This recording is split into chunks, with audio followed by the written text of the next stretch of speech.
All right, we'll call to order the September 18th, 2018 Parks, Trails, and Lakes Commission meeting. So we'll start with roll call, Jamie? Tim Gary, Yep. Jack McKenzie, Tim Miller, Here. Jason Steenblock, Here. Terry Steenblock, Here. Jackie McNamara, Here. Doug Ramseth. Here. All right, so we'll look for a motion to approve the agenda that's in front of us. So move. Second. So we have a motion and a second. Any discussion? Hearing no discussion, all in favor? Aye. Opposed? Motion carries. And I don't see anybody here for the open forum, so Correct. jump right into the regular agenda.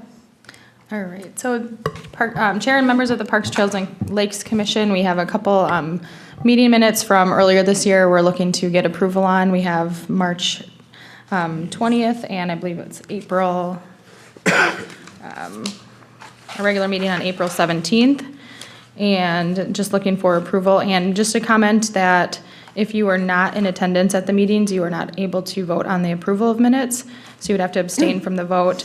And from there, the rest of the meeting minutes from earlier this year will be at our next meeting for final approval, and we should be able to keep them up to date moving forward. All right, so we're looking for a motion to approve the March. Do we need to do them one at a time, Jamie? Do them individually, Okay. being that different people were in attendance at the Yep. meetings. That's kind of what I was thinking. So looking for a motion to approve the March 20th, 2018 meeting minutes. I'll make that motion. I'll second. Any discussion? All in favor? Aye. Opposed? And abstain. Aye.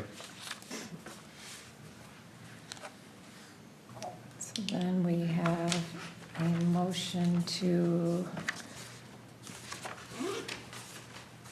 17th. approve the April 17th meeting minutes. Looking for a motion on that. I'll make a motion to approve the April 17th meeting. And any second? I'll second. Any discussion? Hearing no discussion, all in favor? Aye. Opposed? Abstain? I'll abstain. Aye. Okay. So motion carries on that. And I think that's it for meeting minutes. Correct. Now we move on to the Southview Playground equipment. All right. Members of the Parks, Trails, and Lakes Commission, this evening on the agenda, we have for discussion and consideration equipment for Southview Park. About a month ago at a Parks, Trails, and Lakes Commission workshop, we did talk about some park priorities and just some projects that would be on our list to do, and the Parks, Trails, and Lakes Commission provided direction to city staff to look into a basic playground structure and a swing set for Southview Park. I did include just some supplemental information tonight, just as I'm going through conversation on the project here. But included in the packet is one proposal for consideration. This is from American Parks Company. They have a item on sale right now. It's called Playdate. So it's originally priced at $24,998, and that's on sale price through October 10th for $12,499. In addition to that, that is a piece of equipment that's appropriate for ages 2 to 12. Additionally, in this quote that you did have in your packet, I also provided pricing for the swing set. This includes the perimeter border, fall protection, and installation for the project to be completed at Southview. There is a slight discount offered, and the grand total on that proposed project is $29,809. So this is a really nice piece, a good value given that it's 50% off of the original price. I can kind of highlight some of the features on this. The Playdate offers classic playground activities, has a curve slide and a single speedway for excitement, a surge climber for fitness challenges, 2 play wheels, and a spin and win panel to promote imaginative play. And there's a little Rosetta roof, which promotes outdoor learning. So it's a good product. I've talked to the manufacturer, and they said that this is a great value. So this is one item that I thought was a good fit for the scope of the project that we were looking at for Southview Park. I did want to get I have looked at a couple other companies. I did get yesterday morning one other proposal in from St. Croix Recreation, which is out of Stillwater, Minnesota. They have also provided a quote on the project for us, so you'll see some supplemental information on that. I did send this out via email to the Parks Commission yesterday, just to get a little review of that project as well. But this project here, just get that, again, is all inclusive of everything that would be required to complete the project. Comes in at $31,520. So it's a very comparable in price compared to the first quote that I went over with you.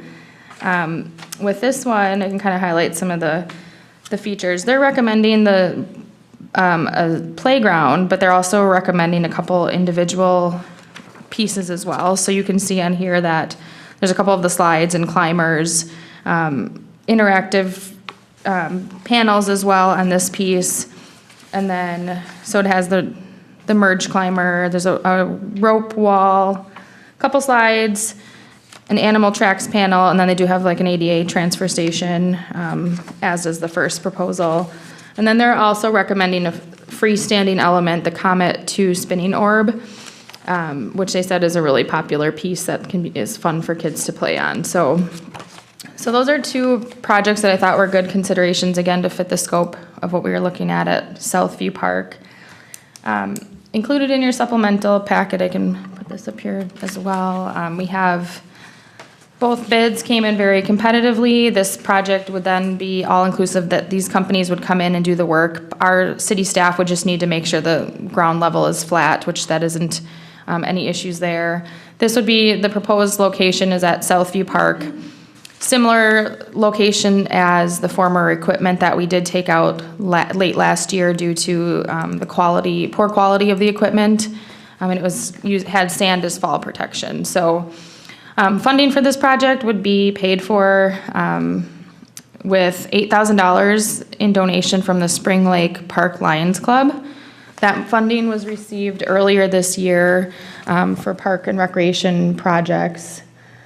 And the rest of the cost for this project could come out of our 2018 park maintenance and improvement budget. So we wouldn't even have to utilize any of our park dedication fund. This would be an improvement project that we would be doing at Southview Park, and all could be covered within the 2018 budget. For a timeline on this, the equipment, pending approval, the equipment could be ordered and delivered in 2018, and we could potentially even get it installed yet this fall, but at the latest, it would be early spring of 2019. So as soon as parks are open for the season. So with that, just looking for discussion on this and potential approval or recommendation to City Council for an approval of a purchase of either of these proposed projects, should you have interest in doing so. With that, I'll turn it over to Parks, Trails, and Lakes Commission for any questions or comments. The first question I have with the, it's the green, with the green slides, correct?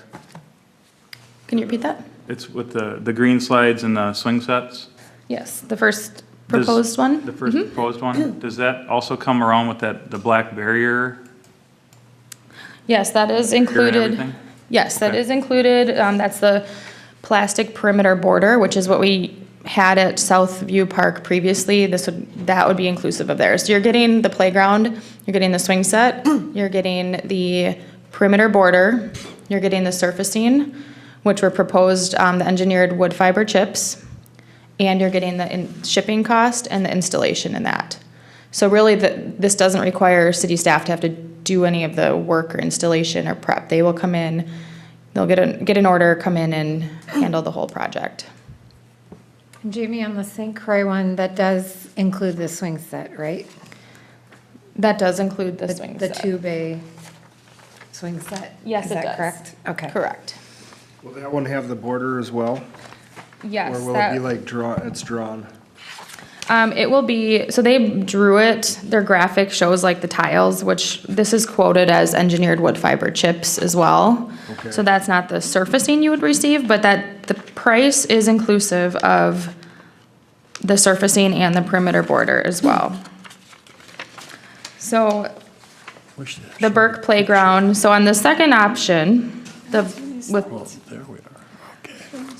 It's on this section. So I'll just kind of go through the breakdown, and I can pull this up on the screen, but the Burke Playground model is $22,300. It includes the 2-bay swing, which is 2 toddler swings and 2 strap swings for $3,500. The Orbit Spin is $1,800. The perimeter border is, I'll put it up here for you. So I have it up on the screen for you guys. The perimeter border for this company is $2,200. The surfacing is $2,420. And then you'll see the freight and installation costs. So again, comparable, I think that installation costs were a lot more expensive with the American Parks Company. It's twice as much. It looks like we get a little heavier of a discount from St. Croix Recreation. However, this item that we are considering from American Parks Company is discounted at 50%. So that is a good price on that piece of equipment.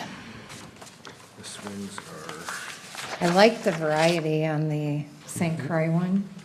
I agree with you. Yeah.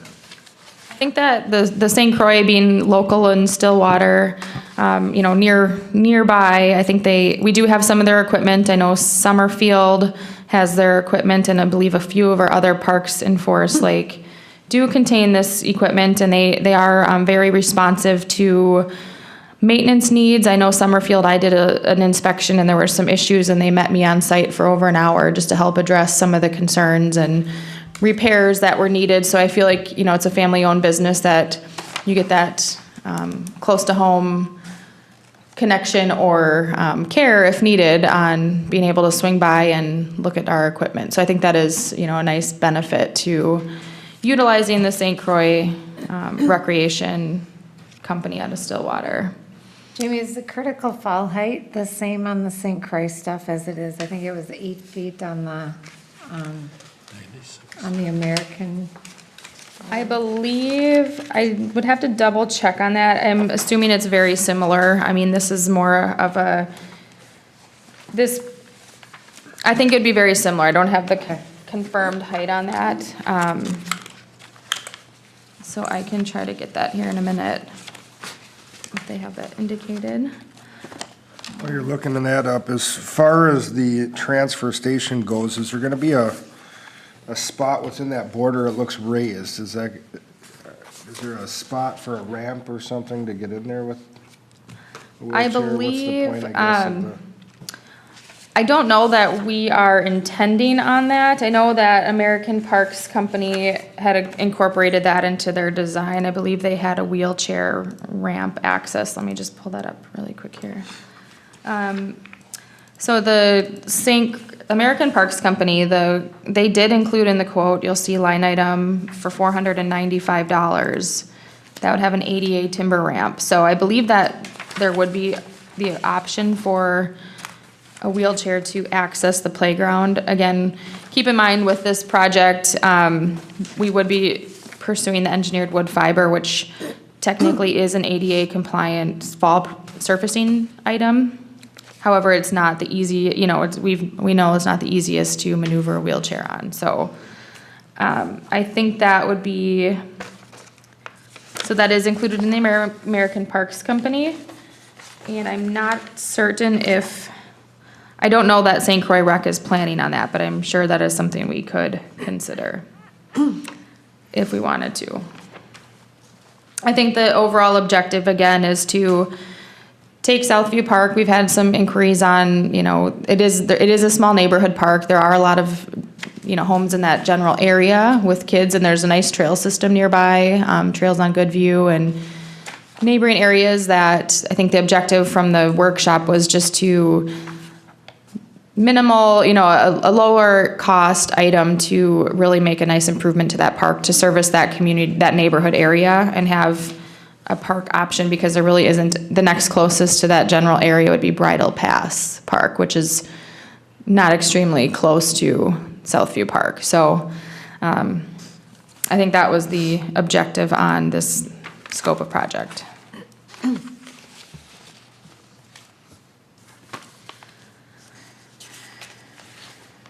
As Terry said, I do like the variety on this, and they have some freestanding pieces as well, that circular little merry-go-round thing. I think this is a good project.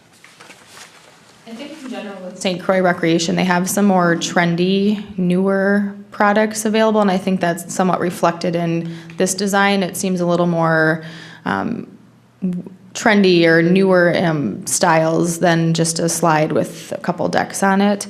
The reason for proposing the other option is I believe that is a good, to get something discounted at 50% is a good price on that. I think that American Parks installation cost is a little, $10,000 for installation seemed pretty high.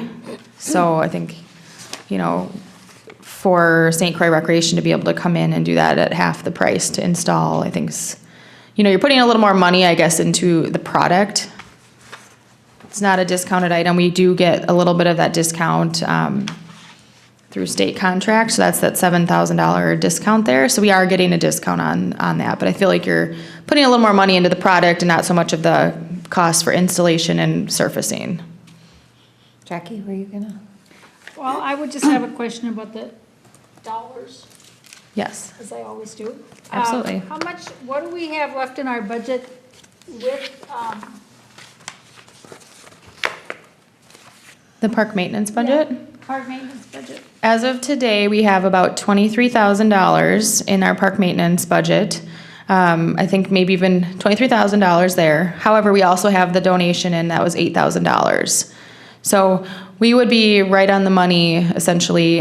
We may be $500 over budget for that account line item, but you look at the budget as a whole, that we would be okay to move forward with this, with that operating budget. Because that is just one line item of the whole park maintenance budget. Does that make sense? Does Public Works have a park maintenance budget line? Public Works, so budget account number 101-45-5200, that is the park maintenance overall budget. Within that, there's all those different line items. Just one of those line items is allocated funding for maintenance and improvements. So in that specific line item, there's $23,000 left yet this year. Is that the line item that Public Works uses? That we would use, yeah, in Public But Works. my question is, Public Works does a lot of the work at the parks, and they must designate the funding for that, whatever they spend on it, labor-wise, to a line item, and I'm asking if that's the line item they use. To allocate labor towards that would just go into their wages. And so full-time, part-time wages, that would just be part of their job duties and their hourly pay. So they aren't charging like an hourly rate to go and do a park project. So it's just part of their duties and responsibilities as a public works staff that we aren't billing them essentially for their time. It's just part of their duties and responsibilities. So we don't have a hard cost there. Okay, And the hard cost of like equipment and, replacement items, that comes out of the specific line item. And I'll pull it up on my screen. And you'd still have repair and maintenance equipment, there's So some let's say funding there. So let's say we move forward with this and Public Works needs to go spend 3 hours at Southview just to prep the surface, make sure it's level and flat so this company can come in and do what they need to do. There's no hard cost to us for that us meaning parks. That's just part of their duties and responsibilities. They pay, that's why they have park maintenance staff. Oh, so they have, okay. So part of our budget here, and I pulled it up here, this is the park maintenance budget you're referring to. So you'll see here, full-time wages. We pay for the full-time wages of a public works staff. So they are doing probably more than one person, they're doing quite a bit for parks, more than they're probably funded for in regards to staffing. But anytime there's a park need, that Public Works takes care of it. So they're doing probably more above and beyond than what we're technically paying a Public Works staff member. So we don't have any hard costs there. I'm gonna scroll down here just to the next page to show you that, okay, so I'll highlight it for you guys. So this maintenance maybe I'll highlight it. So this maintenance and improvement line item, so we have $48,000 annually is what we've been budgeted for maintenance and improvements. So equipment that's broken, things that need to be replaced, that's where this would be allocated to, that line item within this whole budget. So as of today, this is what's remaining. So this would be like, we need a park bench here, or this piece of equipment broke. We're gonna add a spinny toy at this park because it's a park improvement, things of that nature. That would be coded and come out of this line item within this budget. If we had a rental, like porta potties for different park events, they would go to this account. So we budget, X amount of dollars there. I'm trying to think of what other ones that I'm using in this budget. So cleaning supplies, things like that are for like the beach house. Those are our beach house cleaning supplies for the Lakeside Memorial Park. But a lot of these other items within this budget are managed primarily by Public Works. So operating supplies, motor and fuel, that would be, for vehicles going around to different parks and things of that nature. Does that answer your question? It does answer my question. That's not how I thought it was, but it does answer my question. Okay. So here's the donation that we received earlier this year. So this is in our revenue bucket. So really we have that available to spend, and we have this 23,000. So with either project that we could potentially move forward with, that would essentially cover the cost. I am aware that we might, just go over, within $500 potentially of this line item. But as long as this whole budget is balanced, and right now there's still 44% of this whole budget available, we would be okay to go slightly over just in that one line item. Okay. Does that make sense to everybody? Okay. Any other discussion or questions? 'Cause if not, we would be looking then for a motion to approve one of these plans so that we could bring it forward to city council on, is it Monday the 25th? I've lost track of the dates. But There is another council meeting on next Monday, and I believe that is the 25th. 24th, I'm sorry. 24th, okay. I'm off on dates too, apparently. Well, I would make a motion to look at the St. Croix Recreation Playground equipment with what you see on both pages to go into Southview Park. A second. So we have a motion and a second to, which the motion includes purchasing the St. Croix, recommending purchase of the St. Croix equipment for Southview Park. With the total of the 31,520 as provided? Correct. So do we have any discussion on that? I guess the one question I have, and Jamie alluded to this, but I don't see anything here. Do we have an access ramp for wheelchairs onto this, do you think? Or? I don't know that that was the intention. I didn't give that direction necessarily, being that I didn't give that direction to them. I know there would be additional cost to have an area cut out and ramped, so that wasn't my direction. I believe this would just be a plastic perimeter border, similar to what we had there in the past. Got it. Okay. So you were just I was You're- curious. about it. Okay. The one thing I'm not seeing now that I look at it too, there was some talk about moving the signage on that. Is that in? Yep, I have had that conversation. I did talk to Public Works, so all that we would really need to do is relocate when I did a site visit with Superintendent of Public Works, it's easy to just be able to physically remove the existing sign and repost it at the entryway of the park. We did talk about the other action item was the gravel road. That is something that Public Works had no problem with being able to do in the spring of next year to just add some aggregate or, don't know the correct material they would use, but that would be a minimal cost that we can just do next spring out of our maintenance budget. Any other questions or discussion? All right, so, all in favor? Aye. Aye. Aye. Opposed? Motion carries. So the motion, yeah, do you need me to repeat it? Or are you good? No, that's okay. Okay. Thank you. All right. All right, so next on the agenda is the chess and beanbag toss at Lakeside Memorial Park. And that's the concrete, the recommendation from, was it Forest Lake High School student? Just give me 1 second here.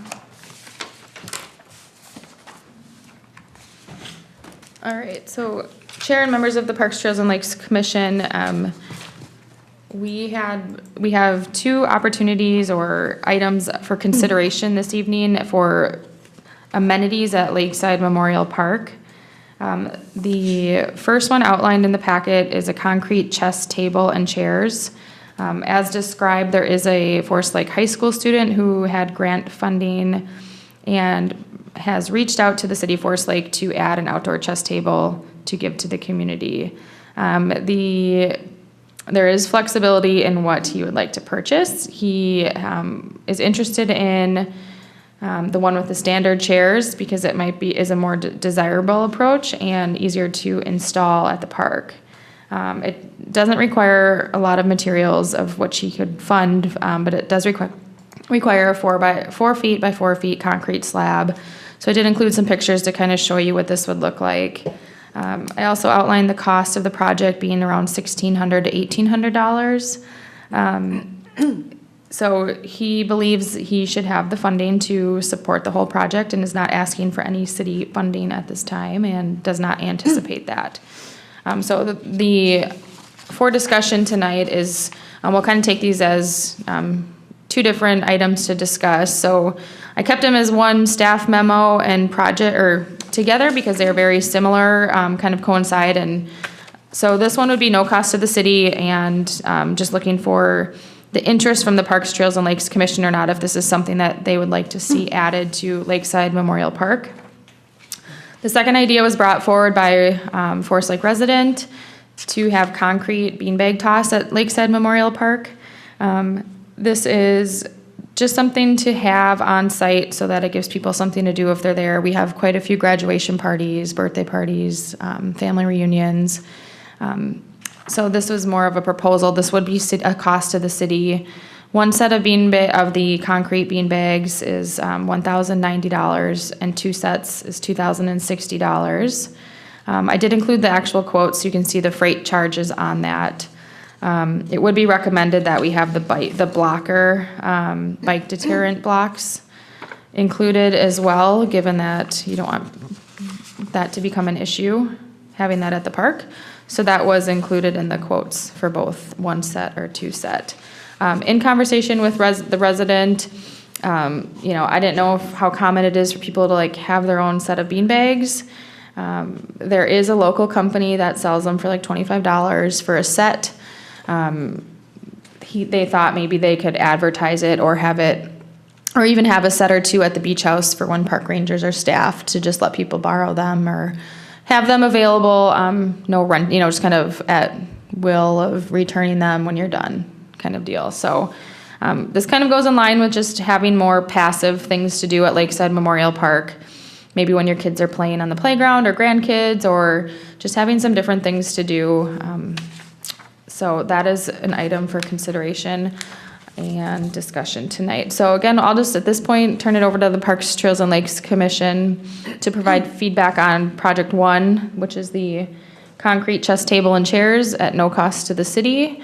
And then the project number 2, the concrete beanbag toss, minimal cost to the city. And both of these are proposed or requested for at Lakeside Memorial Park.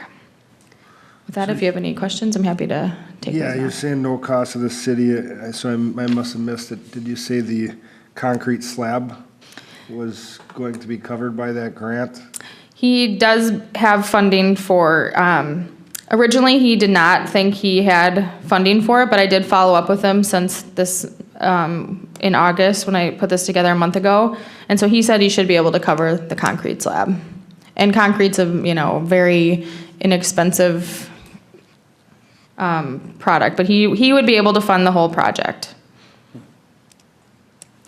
Things that you'll want to, think about is location in the park, is there a spot that you'd recommend having this? I mean, we can work through some of those details, or I can work directly with him if you guys are interested in the concept and having this at the park. Why Lakeside? Did he mention why he wanted it? No, he didn't. I'm assuming just because of the natural draw downtown, and that's probably the most utilized park in the community, so that would probably be the best fit for it. So I do understand, that's probably the reason for Lakeside Memorial Park. However, I wouldn't say that if you came back with a different recommendation or consideration, I think that there's some flexibility there. And then with the chess table, they bring their own pieces? They would bring their own pieces.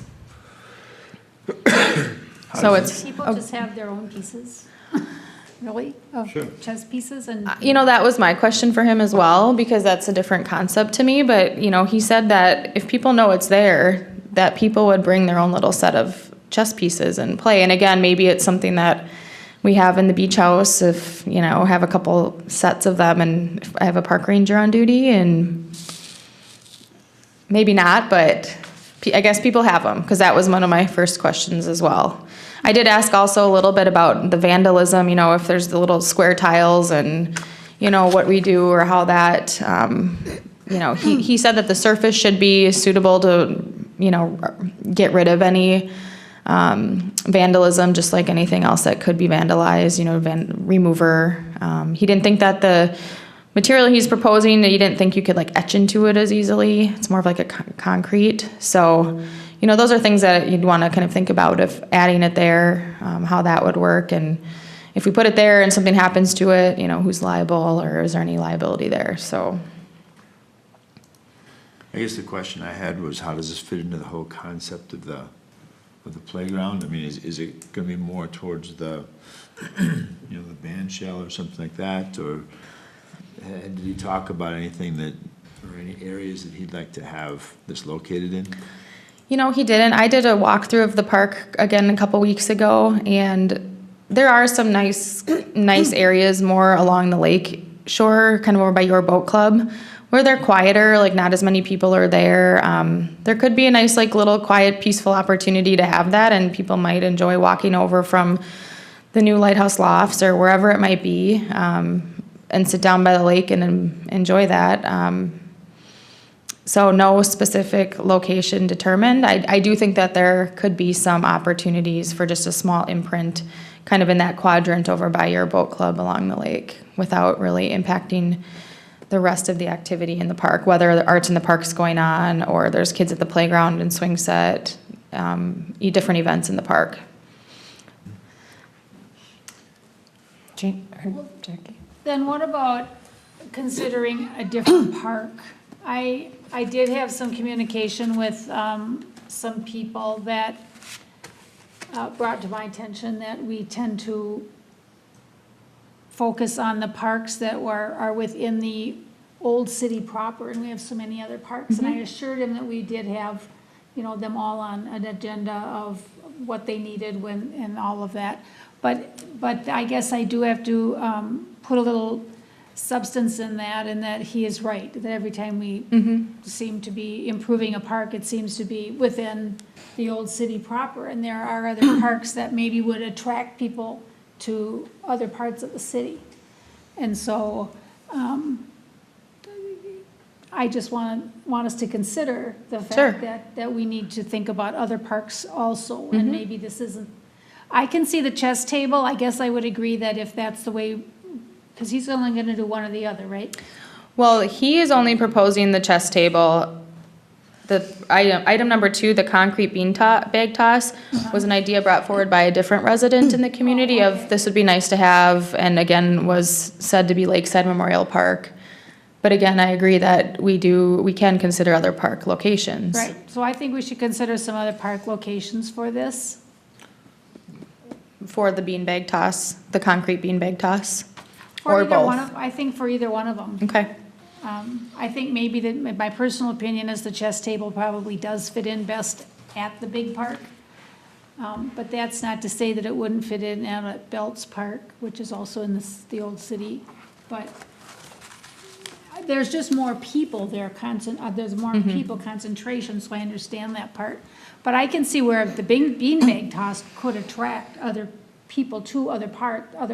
like Coolin Camp, that's kind of Whether it out be there. Cooling Camp or North Shore. Yeah. There's so many, you know. So I just thought I should bring that up. Thank you. Well, Go ahead, I Doug. think that the chess table, you made a good point, that people could walk to it from the lofts or other nearby houses. And I think that's a draw for the park. I think that that's where the majority of people go, and they'll be able to see that this is there. Otherwise, if it's at Bell's Park or another park, it's more of a neighborhood situation. So I would think this would be, since it is free to the city, it's a nice addition to Lakeside Memorial.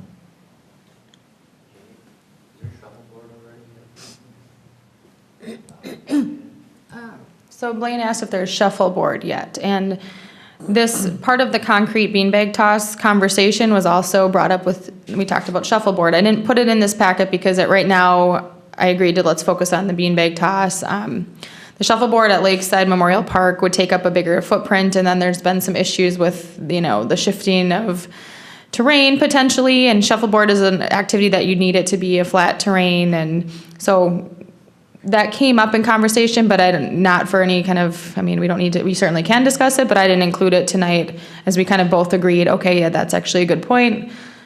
Let's just focus on the beanbag toss for now, as that's more of a popular game that a lot of people can play. I was just thinking like shuffleboard, you could add it on next to it if we have it at an existing park anywhere.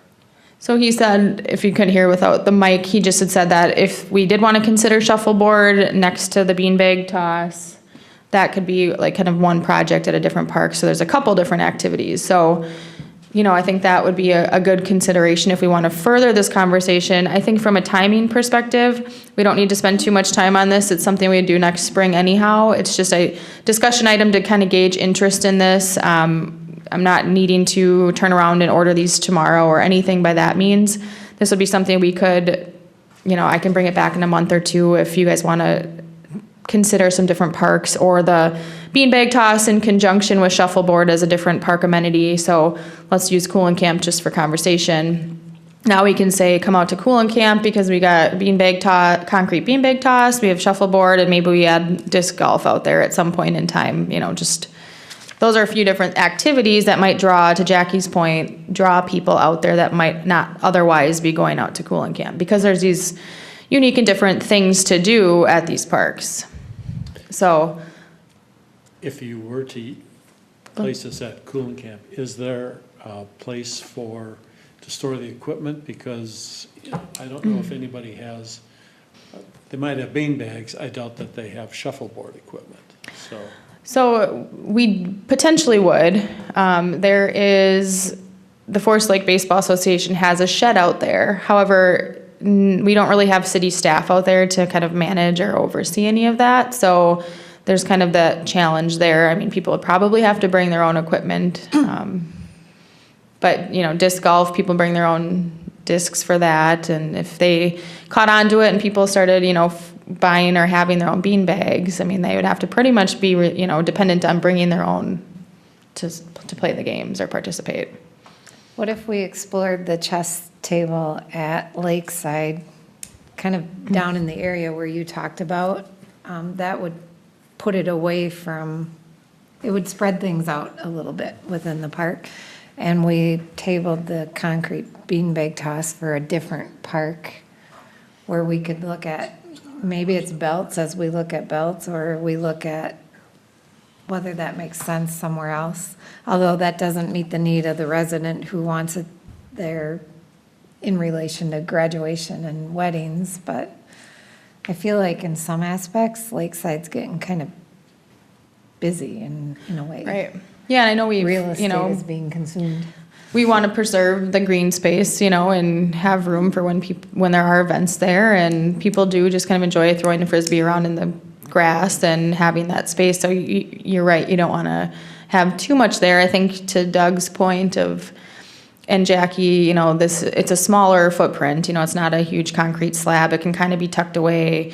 And it's kind of that like by the lake, peaceful environment to just sit and enjoy a game of chess. And that's just something different that, it's different, something different to do there, that people might enjoy.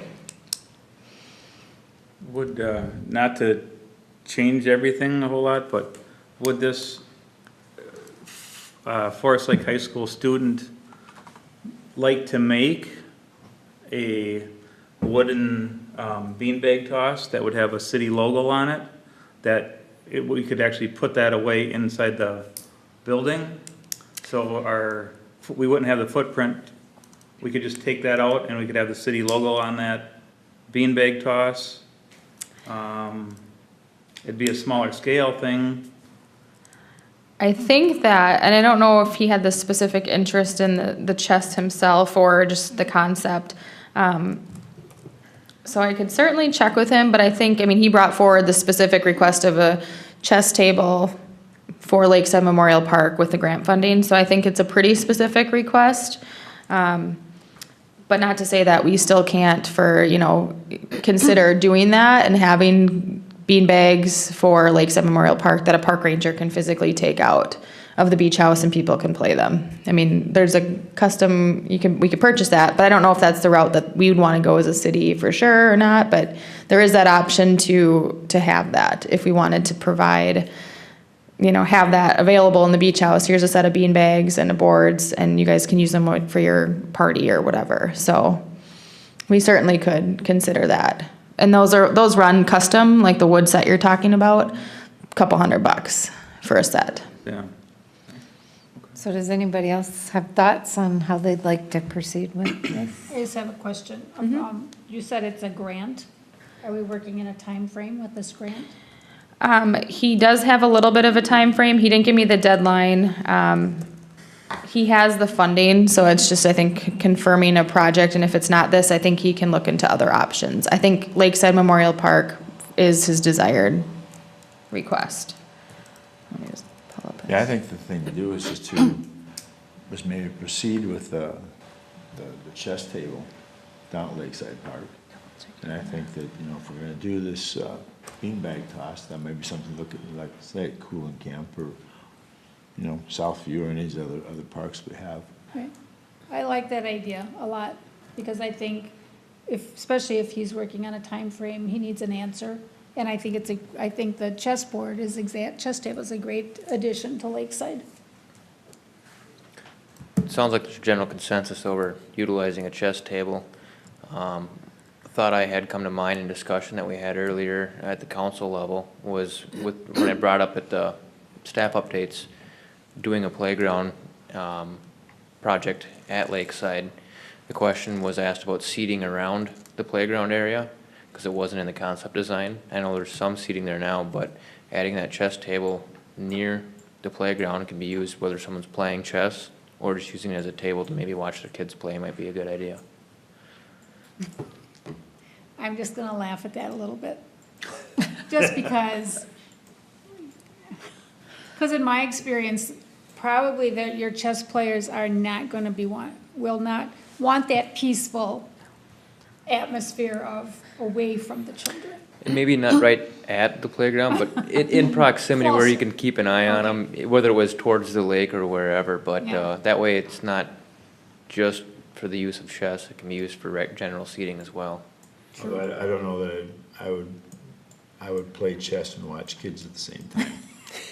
I have to concentrate really hard when I play. Yeah. I know. So it's for watching kids. I need all the help. Thank you for your And I only play with my grandson, but he's way better Oh, than yeah. him. So it sounds like maybe we have some direction for Jamie to work with the high school individual to work on putting the chess table near the lake in Lakeside, and then pursue the beanbag concept at a later date and explore other park options. I go with that. So we don't need it as a motion, right? We don't need it as a motion if you're directing me to continue to work with him. I just wanted to verify, and he just said he'd love to build it in downtown Forest Lake Park. And really, he just wants to be able to provide this opportunity for the community to play chess at the park. So there is some, I was just seeing if he gave me a date, but he's been very flexible through this process, and I've been in communication with him of recent, given that we didn't have a formal meeting in August, but that's really his objective in this, and wants to provide this to the park, and is very respectful of making sure it fits the park's aesthetics and just a good fit and everything of that nature. So I think, like I said, Blaine brings up a point. I think it takes a lot of concentration to watch kids playing on the playground, that I wouldn't be playing chess for that reason. And then it just might not get used maybe for the right purpose if people are wanting to or whatnot. So I think there are some opportunities, but if you guys want me to move forward with giving him the green light on this project at Lakeside Memorial Park, I'm happy to do so, and we'll circle back on chess and any other potential other items. All right, so next on the list is the Lakeside Memorial Park, the themed concept proposal. All right, just give me a second here. For Chair and members of the Parks, Trails, and Lakes Commission, tonight on the agenda, we have a Lakeside Memorial Park themed concept proposal to discuss. And I'll kind of just go through a little background. I have emailed quite a bit of information as I've received it on different pictures and designs. Included in the separate cover packet today, I did put together, just so you guys can follow along as I'm kind of explaining everything about this potential project. Just to give you the, how this came about and where we've been. So a little history for newer members, but we did start talking about Lakeside Memorial Park equipment, probably dating back to our park planning of November of 2016. And that was where we really regrouped on, we reclassified parks, we determined priorities in parks, did some strategic planning. So we've been talking about Lakeside Memorial Park for quite a while now. I'm just gonna kind of pull up here some things as I go through this. So this was our park planning in 2016. We identified park improvement prioritization list. We do have, as you can see, the first on the list was replacing the equipment. Part of that stemmed from over the last 12 years since it was installed, the equipment shifted a little bit. So the platforms are noticeably altered. Same with the posts. Some of them have risen, and now the handlebars are slanted. So we identified that need. So we did put this on our capital improvement project for 2019. Given that it's been 12 years and there are some challenges or noticeable issues with the playground. Since then, we've also we've kind of talked about a lot of different things. One of the other things we talked about during this park planning was we originally had thought, this would be great to do themed concepts playgrounds at our premier parks in Forest Lake. So if you're not familiar, we do have Cedar Park has the Dragon, which is a custom piece made by Themed Concepts here in Forest Lake. So just a little bit of background. We, beginning in 2017, last year, started looking at some inclusive playground pieces or structures that had inclusivity, and which then also led to late 2017 looking at a proposal for a fully inclusive playground that we presented this March. So it's taken some time to kind of get some different ideas going. We did put a slight hold on it this year, just given the fact that I did have a park inspection done to make sure there were no level 1 hazards at the park, which there weren't. There were a few issues that we did resolve right away. But it still is on our list and it's on our CIP, so we do have it as something that we need to identify a solution for that playground. Again, we've talked about having something for ages 2 to 12. We want to have some level of inclusive play, whether it's wheelchair accessible items and or ADA compliance. So we've really talked about quite a bit there. So that kind of brings us to today and why we have this proposal on our agenda. So I did provide just a brief summary for you of how this kind of came about. So August 30th, so just not a couple weeks ago, Themed Concepts had just emailed me a flyer they had, which I did include in your, you received via email, and also I just included a reminder of that today. So they had the Tree Line Nature Themed Playground on special for $39,999. So this was their showpiece at the National Recreation and Park Association show annual conference last year in 2017. At the show, they did have it set up as like a Venom Village, so your tree frogs and snakes and very vibrant colors. However, they are able to modify this to make it have a Northwoods theme to it. So I got this and it was kind of intriguing just to look at it, and I did kind of explain to them that, well, we are looking for, this is on our list to do, and through conversation, you know, I just highlighted a few things of the 2 to 12-year-olds and then some of the wheelchair accessible features and requests that we're interested in.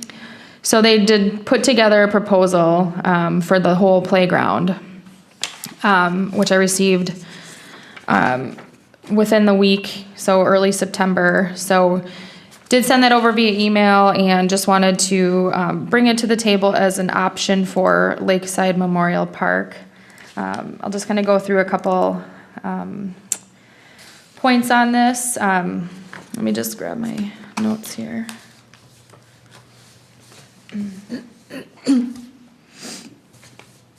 Okay, so as you can see in the quotes that were provided in the packet, they provided a couple different quotes. One is to remove the existing playground, so that is $6,450.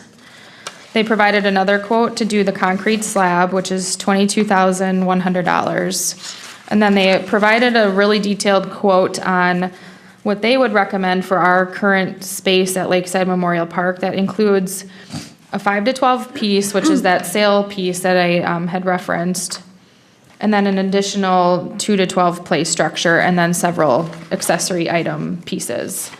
As you probably have noticed in the quote, they did provide items that were highlighted blue are wheelchair accessible. So that means someone that's wheelchair bound is able to access and participate or use that different feature. So some of those items include like a scavenger hunt panel where they are able to wheel to different parts of the playground and find different critters and bugs that are at wheelchair view.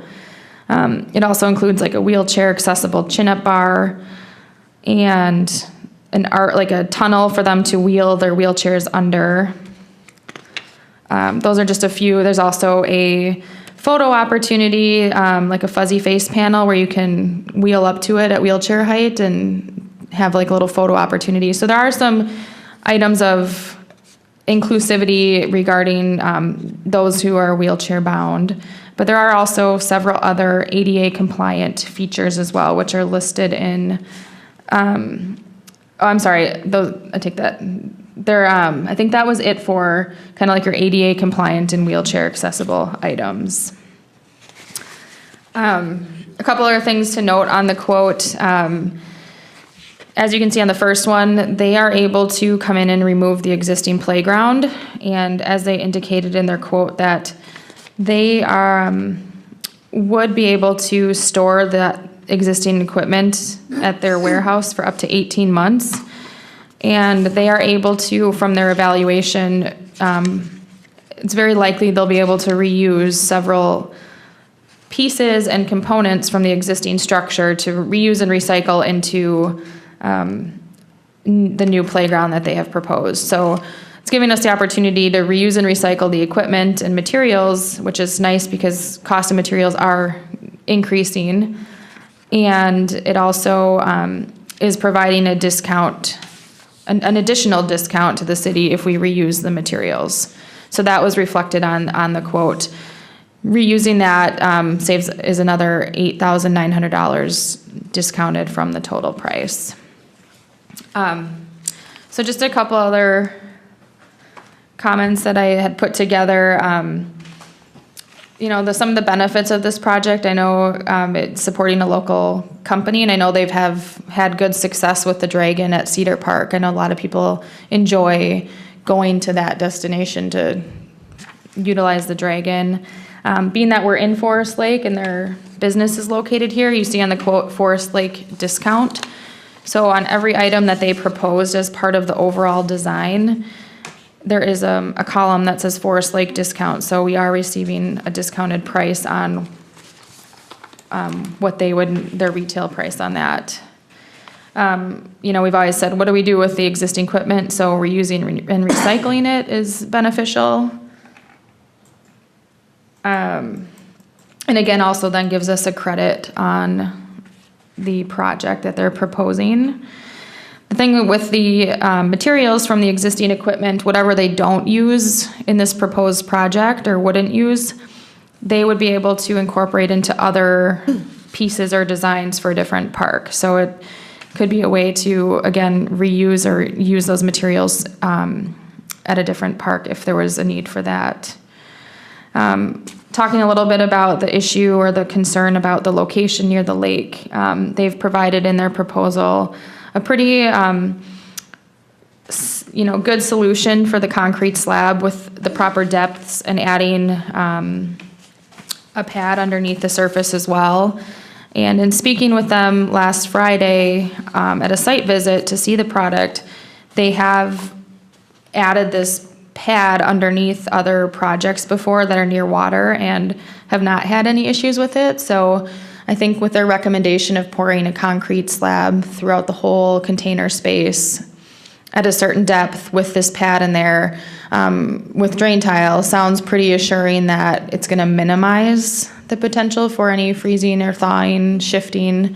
Currently, I believe the equipment was just surface or direct buried under the ground with footing, so not a lot of support. So I think it's a significant improvement to the installation method that currently exists. This project covers the ages 2 to 12, which we were interested in, and has those wheelchair accessible and ADA features. It does align with some of the park priorities we identified, and they do have a pretty good warranty. It's a 10-year warranty on all their products. And then they do, similar to the Dragon, provide a lifetime warranty on like general touch-ups, so like paints and chips and whatnot. So they also, a benefit of the themed concepts being local is they can do the maintenance on the piece. So at Cedar Park, if there's an issue with the Dragon, I can just contact them and they are able to go over and repair it. So city staff it's one less playground that city staff needs to go and do the repairs to. So those are just some of the benefits that I've highlighted. I do feel that as if over the last year, this kind of comes full circle as an opportunity. I know that it's a great value in regards to what product we'd be receiving compared to some of the other quotes and proposals we've looked at for playground equipment.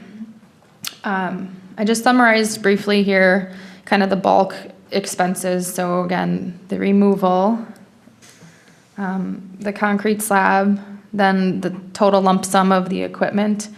And then the last piece is the poured in place surfacing. So, it is one of the biggest, it is more expensive than the actual like set of playground itself. But if, we want to have that wheelchair accessibility, I think we've talked about quite a bit that we would need the poured in place surfacing, and it would be an appropriate location to spend that amount of money on it.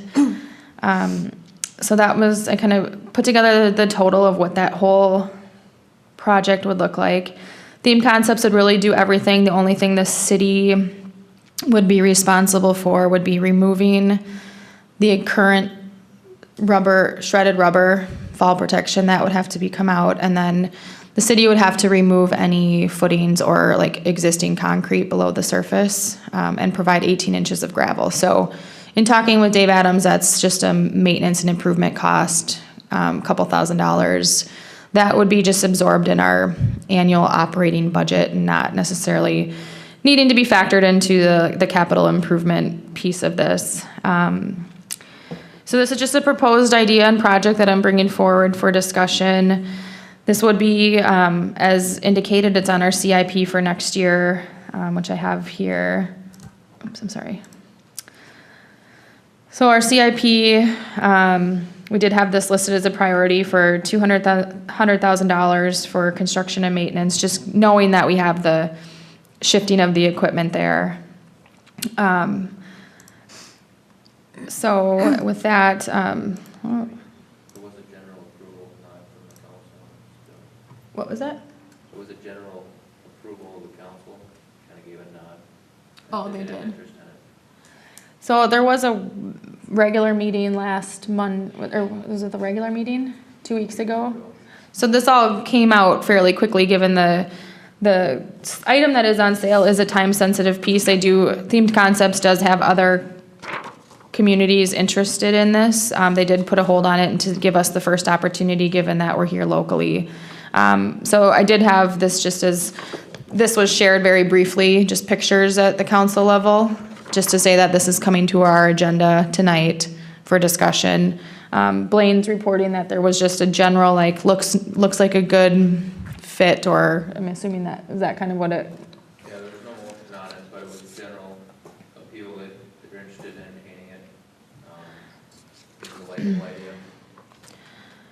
idea. So, let's see here. So again, there's that piece.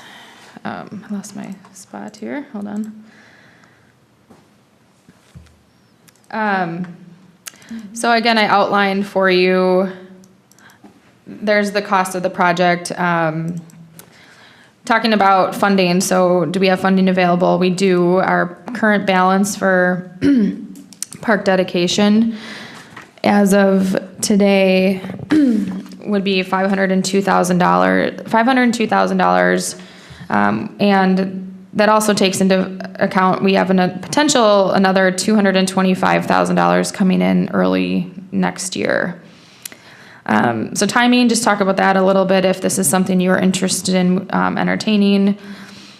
The existing equipment could be removed from Lakeside Memorial Park this fall, and it's a strong probability the concrete slab could be done. Obviously, you never know with the weather. I mean, it could be snowing in October. But if that's the case and that part of the work can get done, then right away in the spring of 2019, equipment could be bolted down to the slab, and then we do the poured-in-place surfacing, and the project's complete. So it would be ready to go for next season. I just summarized that it falls within the capital improvement plan for 2019 and would be right at that budgeted amount of $200,000. So I wanted to, given that it was kind of a unique opportunity, and hit on a lot of the points that I feel like we've talked about over the last year with this. I know we were really focused on the inclusive playground, but I think there's been some interest and conversation of tying that into Belts Park as we continue those conversations, and leveraging the grant funding opportunity there, because we also are adding potentially handicap accessible parking stalls.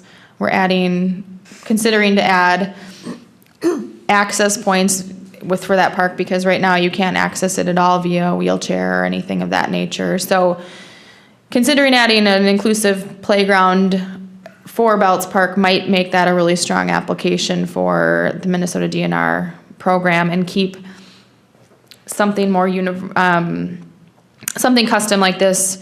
It doesn't necessarily need to draw people there because people are already going there, but if this is where the most people are coming, and it's kind of a unique little Forest Lake home turf kind of advantage.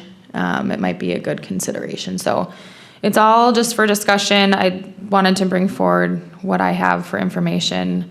The last comment I have is, I think their overall proposal is very detailed, and I feel like it's a good use of the space. I feel like it's filled very well compared to some of the other things. This is time sensitive, so tonight, if you were interested in this idea, this would be something that you'd have to be willing to move forward on. Otherwise, that opportunity for this piece would be moved on to a different community. So with that, I think I can pull up some other pictures. I know you guys have seen them via email, just to get you the information as I had it. But at this time, I'm happy to just take any questions you have, and it's open for discussion. Jackie? Well, I guess I just have two questions, and it's mostly about city council, because my comment was going to be, are we sure the city council is gonna be on board with this, considering it doesn't meet two of the criteria, why they turned down the last one? But now apparently they've changed their criteria, and probably because of the good deal, I would guess.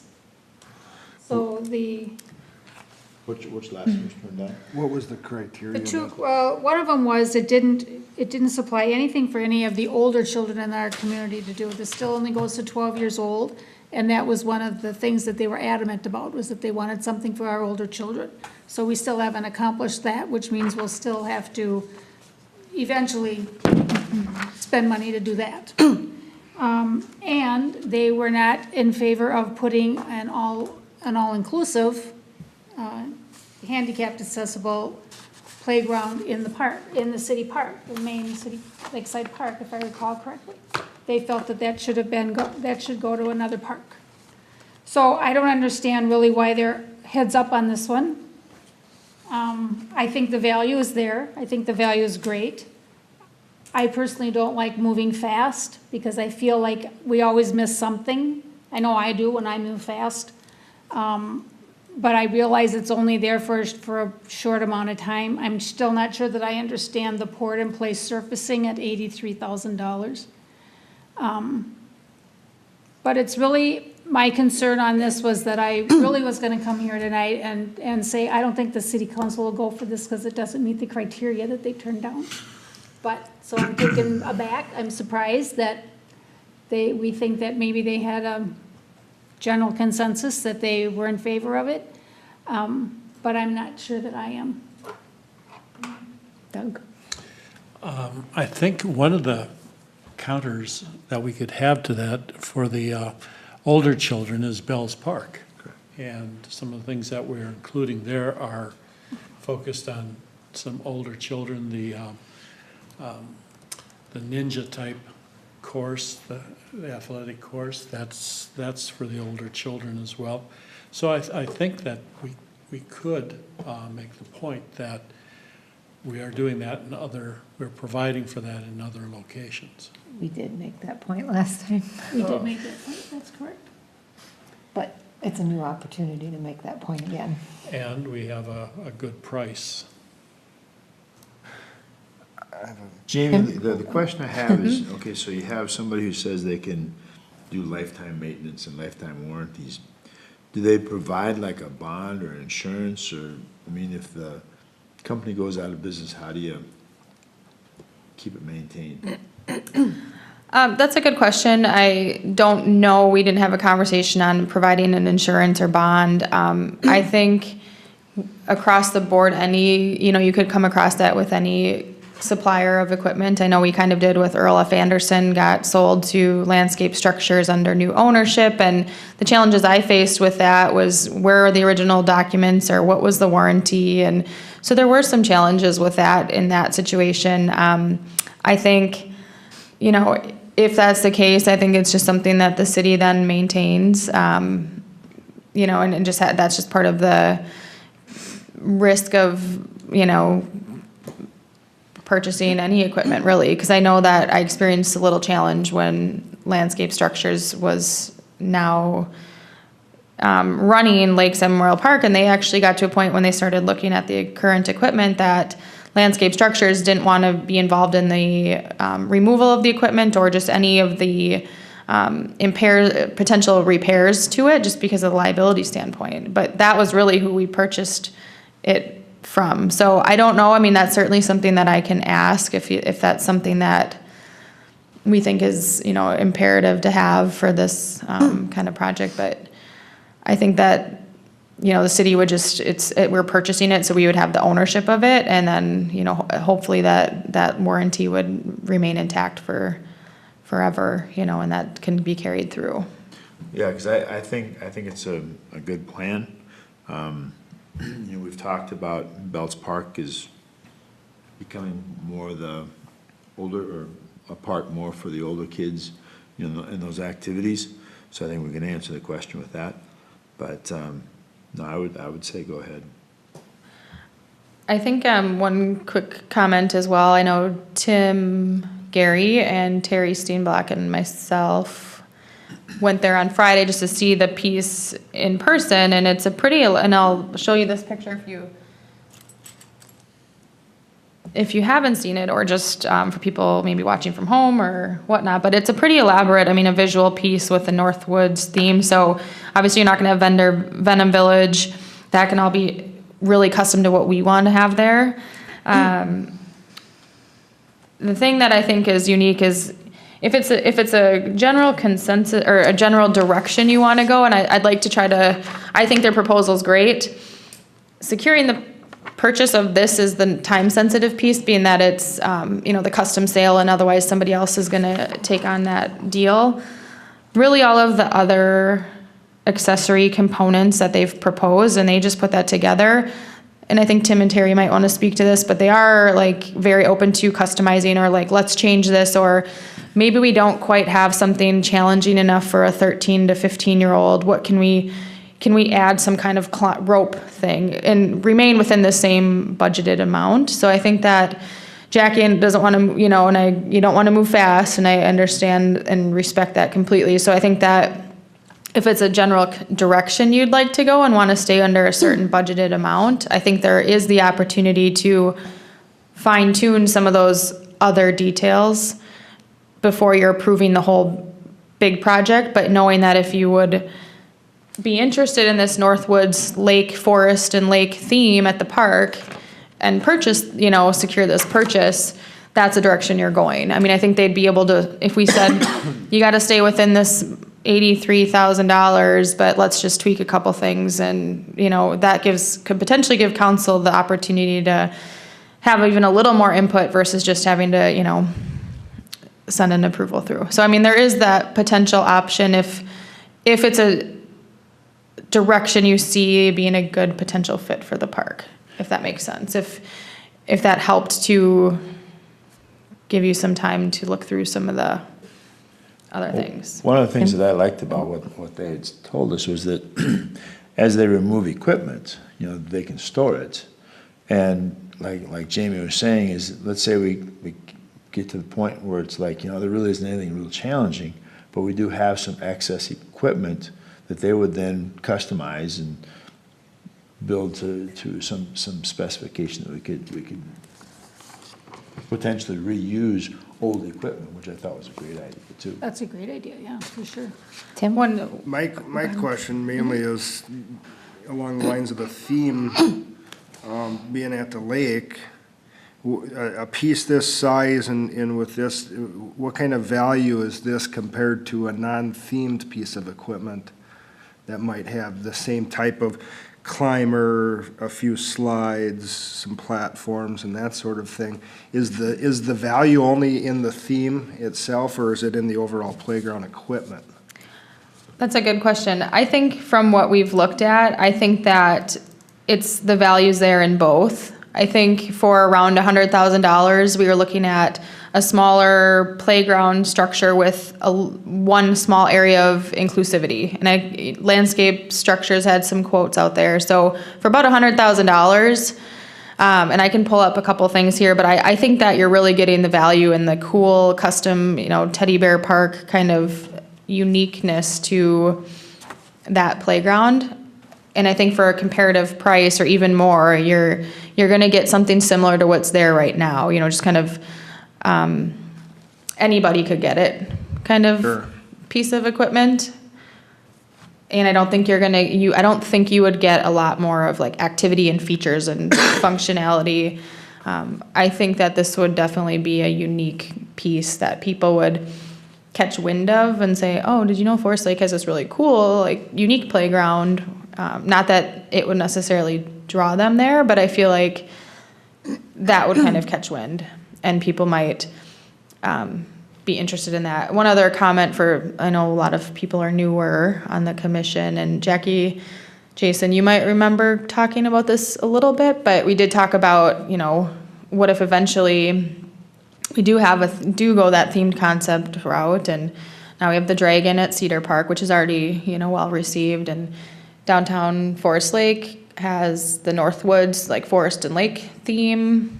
And then if we are able, to Tim Gary's point, use some of the other equipment and start, you know, maybe we make a butterfly for Southview that's like $2,000, or some little climber that's custom, or, you know, just, you could kind of say, here's our little tour of kind of unique and different in Forest Lake, and have it be more of a concept that way versus, you know, kind of bring more to the community in the future. Doesn't have to be a full playground, but some kind of custom accessory piece. And so I know that was talked about during our park planning, late 2016.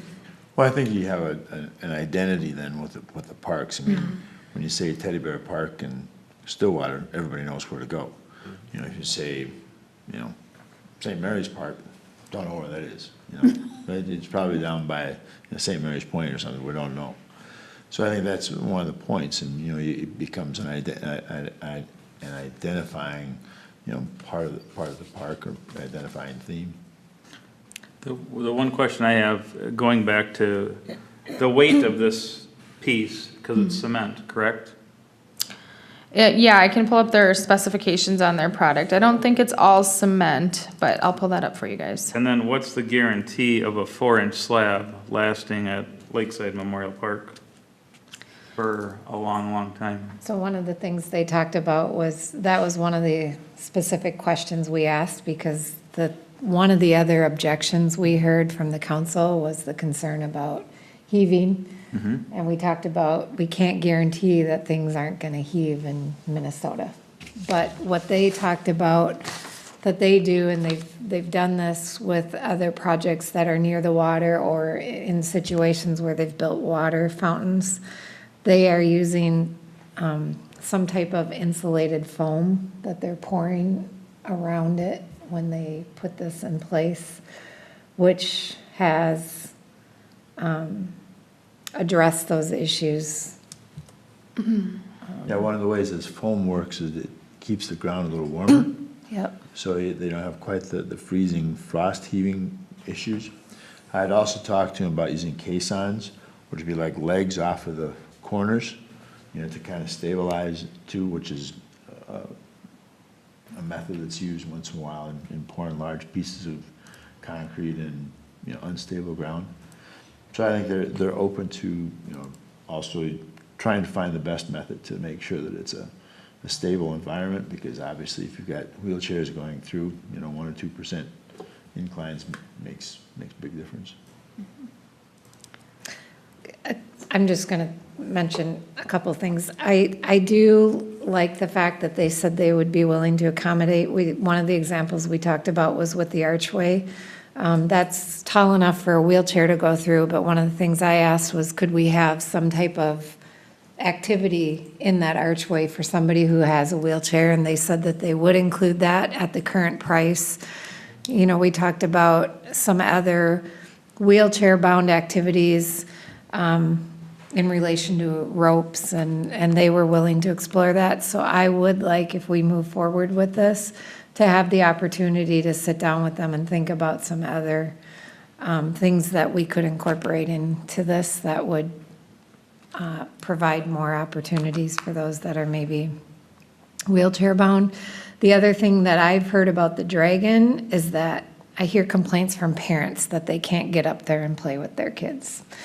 And so that was one of the things that I specifically looked for with this piece. And I like the fact that the steps are ADA compliant and there is the ability for parents to be able to get up into this piece, unlike the Dragon. So hopefully that issue would be addressed here. And then one of the things that I would like to see us explore is looking at, we've talked about a sway fund or a moving piece for those that are wheelchair bound, where the actual wheelchair could go on to whatever that is. I'd like us to still explore that option with some of the area near or around that and being able to connect this with that. That way we have a mobile piece there as well that could be used by more than just children who are wheelchair bound. Could be used by some of the adults maybe in the area. I did ask about sensory pieces here too for kids that maybe are autistic or have some other needs, and they were willing to do, they talked about the bugs. They've got these bugs that they can put on there, but they're willing to look at doing some more sensory options as well. So I think those were all good things from my standpoint. I do like that they're a local company. I think as a local company, for the most part, you're not going to sell a product in the community where your business is and then not follow through and have a quality product or take care of it for the most part, because that's the community you work in. So I'm hoping that that would be a good sign as well. So those are just a few thoughts from me. Have we had any issues with the Dragon, that they've had to come back and do any repairs, or? Minimal, but we have. So like the net climber up, there's just been some minor, like a little tear in it, and they've been able to repair that. So I just am able to contact them and they go over and take care of that. So nothing significant, but enough where I've had to utilize that before. Doug, were you gonna, Well, I'd be in favor of it as long as we can fit our needs in, which is what Terry was really just talking about, and the older kids. And if they're willing to work with us to fit all those things in there and pretty much, and stay on that budget, I think it's a great deal, win-win. Actually, to go back to the cement, is that gonna be the same footprint, or are we gonna be able to extend that footprint out to add the other pieces? That's a good question, and the plan is everything is spec'd out of the existing container space. So everything is priced and planned to fit within there. So the appropriate fall protection use zones that are required for all the different pieces. Everything that you saw in that layout, the overhead layout, will fit in that existing space. We do have, if there was, like to Terry's point, or interest in pursuing some additional, like phase 2 piece that would include like a sway fund of some nature, there is very nearby, just, a nice area of green space. And that wouldn't take up a significant imprint, if we had a sway fund. So to do anything additional, it would have to be in its own new container space, adjacent, like right across from the playground, essentially. But there is room for it. that's a great point But though, because that was one of the issues. The reason I say that is because that way, that container space, if there was another piece that we put in for somebody that needed to go in the other side, they'd actually be able to go through the whole playground to get to it, instead of being on the outside of it. So I'd like to see that concrete slab join everything together. You're talking about in the existing container space? The existing, and if we need to add more for a sway fund or whatever it may be. Sure. So maybe just their placement of the access to the existing container space for the wheelchair accessibility, where they cut out and have a wheelchair accessible point through there. So like where To plan that for if we have any expansion. Yep, to where the blue, where you can take the blue and go in to the playground, and then have that blue come out between the rock and the slide, and there would be a piece that they would be able to get onto. Okay, yeah, I think that's definitely doable. I think that's just altering because this is gonna be poured in place, it's gonna be a flat surface, so that there won't be that dip to the concrete perimeter. It'll be a flat surface, so that, I don't think that would be a problem to just alter where the access points would be. I think that's what you're indicating, right? Kind of, The access points and make sure there is enough room inside that container space for this piece and different smaller pieces for autistic or wheelchair bound or something Okay. of that nature. yeah, and I think what they're proposing would be what would fit in that existing container space. So if there would be something different, like a different accessory, we probably would have to remove something and to fit that in there. So I guess. Unless I'm not following you, let me, So like for the $88,000 or $83,000 for the concrete, if we want to spend an extra $5,000 to have a larger footprint for everything inside of it. So what they're talking about, what they're proposing, which is kind of down in this lower right-hand corner, what they're proposing fits within the current container, and there should be the ability to move within there. If we decided to look at the area adjoining it and put that sway fund in, then what we could do is say on that side, make sure there's a wheelchair access point, which would get them from that side to where the sway fund is, because we can't fit what they're proposing and a sway fund in the same container So- space. We'd have to expand the container space. So what I'm saying is there's a sidewalk that goes around it already. And I don't know if that sidewalk is in perfect shape already. And if we're in there doing this, we should Look at the sidewalk. look at the around it. sidewalk to add to that space if we need it. So if this all fits in here, we don't wanna, we can have the access point for a wheelchair or whatever it may be, but have it, Have the ability to transition onto a surface that they can, yeah. because there was some issues out there. I don't know if they've been fixed or not, but there is some issues with some of the blocks and the concrete. So that could be, So my understanding of the poured in place surface is it's gonna be flush mounted at ground level. So wheelchair or someone who, can't walk easily can walk straight across from the grass, across the sidewalk to that poured in place surface. So if you wanted to add a feature, you can always come from that sidewalk piece, add on another stretch of sidewalk that would go to maybe a satellite piece that's at the same level across, to what you're talking about, Mr. Steenblock. I think that's the way that they would go about it, is adding on, Jamie said that there's a space there, be adding it on the outside at the same level, accessible all the way across, so you wouldn't need another access point. It should all be right about ground level. but again, they are very flexible and accommodating, so if that's just, just to make sure we have everything squared away, I mean, I don't think that would be a problem to plan for a phase two to make sure it's a uniform transition or access, but I think that they would be able to, given the flat surfacing that would be at Lake Memorial, would be there. Okay. so we would be looking for either a motion to move this forward, to approve this and move it forward to council, or not. Anybody want Is there to? any other comments or questions or discussion? Doug, do you have? I have one. Looking at the picture of in all of the pieces, Yes. and I'm wondering what child is going to say, Mom, Dad, take me to sit in the little dinghy boat. You'd be surprised. Okay, well, you're talking to the right, you asked the right person.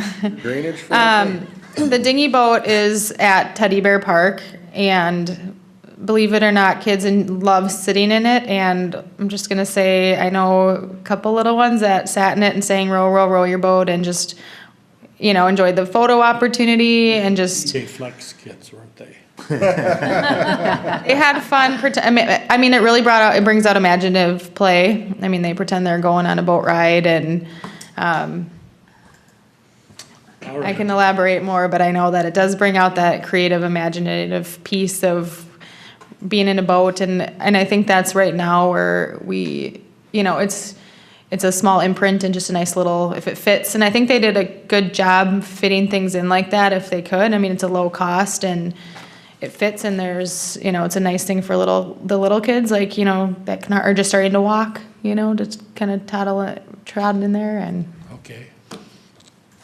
Makes us competitive with teddy bear. Next year, they'll be talking about bass, whatever that is. So do we have a motion or I'll make a motion to move forward and make the purchase. can I make a friendly, or do we have to do a discussion? second first. Okay, What's that? I was gonna offer a friendly amendment addition. Can you just elaborate, I guess, a little bit on this, after you, is that your full You need a motion? second. Okay, I'll second it for discussion. thank you. So could we say yes to doing it, but having the opportunity to meet with themed concepts to make sure we address some of the additional features? I think that'd be a good point, just to make sure we have everything all itemized about what we receive, what we're expecting, and we're making what they think we're expecting.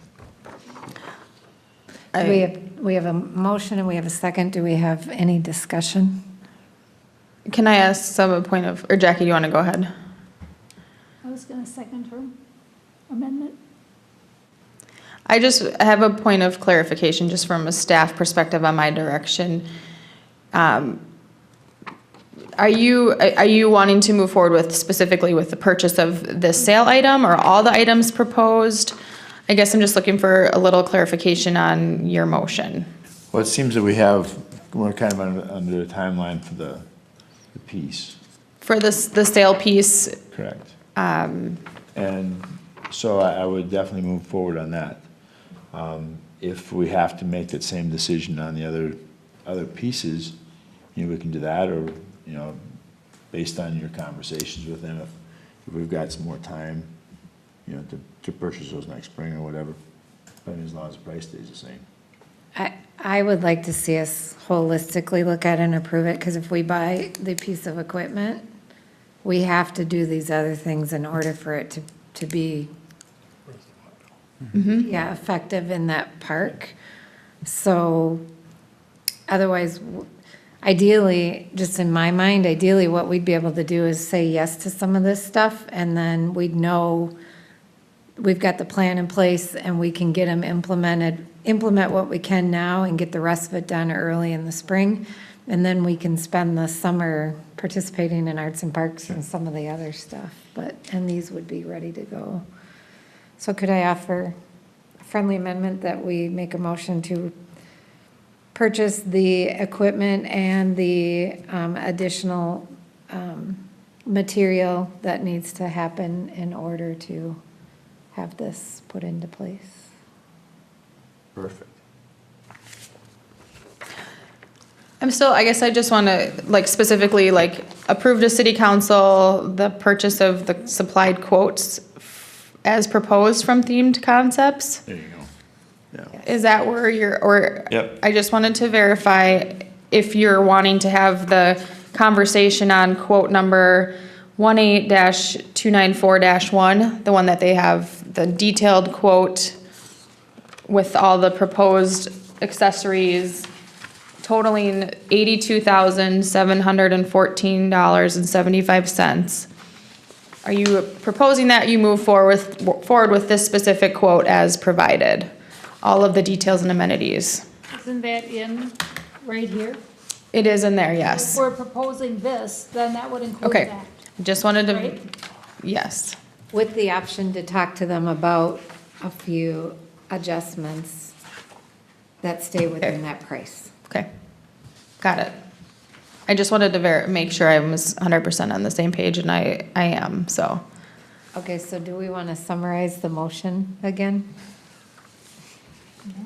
No. Don't we all know what it is, don't we?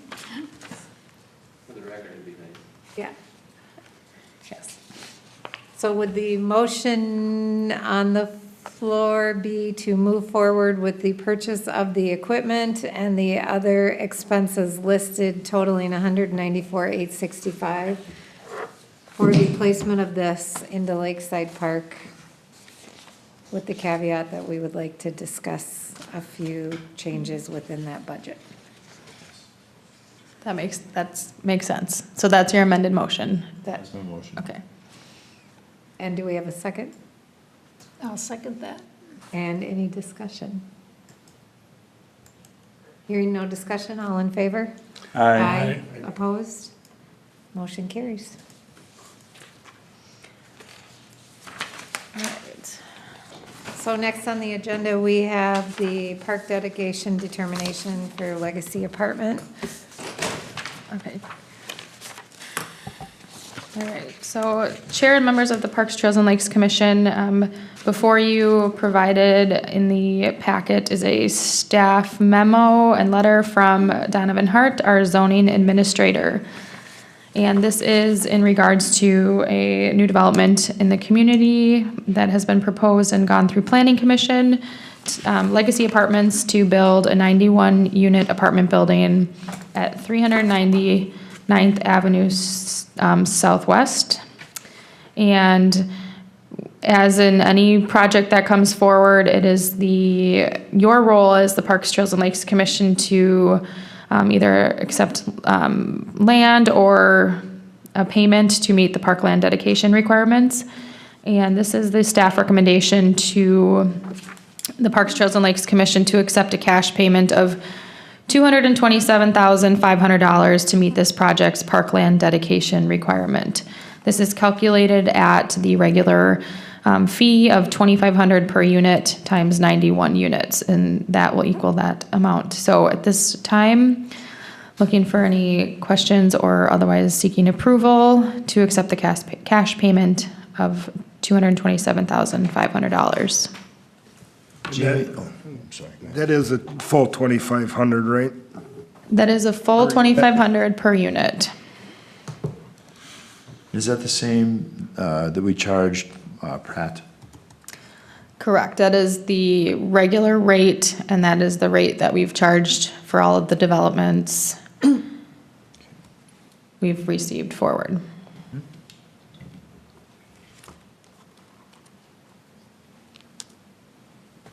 Any other discussion? Do we have a motion? I move that we accept the staff recommendation to accept the cash payment of $227,500 in lieu of land. A second.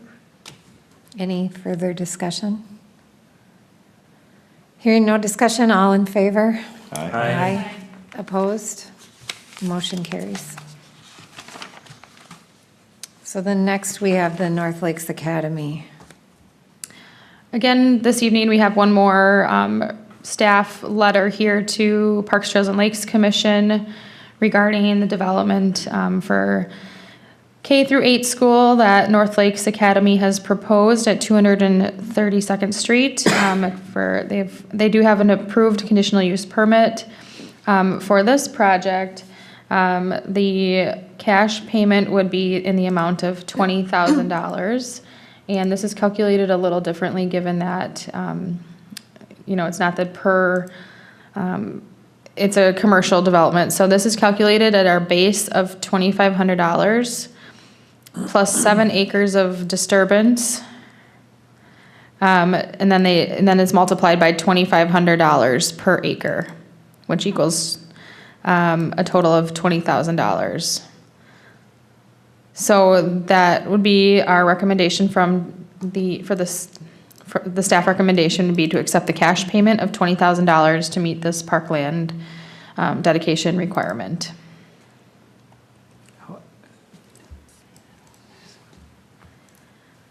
So again, that's the base fee of $2,500, and then that's a calculation based on acreage. So that would be the 7 acres times the 2,500. Is 17 something? Is 17.5 plus the 2,500 base fee. So you charge the base fee one time. Yeah. And then it's number of acres times the fee. to calculate that. That's the standard for commercial Yes. development? How much land does that 91 unit apartment take up? How much land does that take up? I would have to follow up with you on that. Once, I'd have to get the specs from Donovan, the plans for that, to confirm. Okay. So I was just kind of curious, because it seems like there's kind of a disparity between, you know, one group is paying 200,000 and one's paying 20. Who's getting the deal? Yeah, and I know we did, when we evaluated the rates that we were charging, I believe it was in 2016, when we did increase the rates, as we did some comparative analysis, I think our rate was still based comparative to other communities, and I feel like that's just generally what people charge for their commercial develop, when there's a commercial development. And is it less because it's a school? I mean, if it had been a supermarket or something like that, would it still only be the 20,000, or would it be more? I believe it would still be the same. There was no indication or reference to it being a school. That's just the rate that we do charge.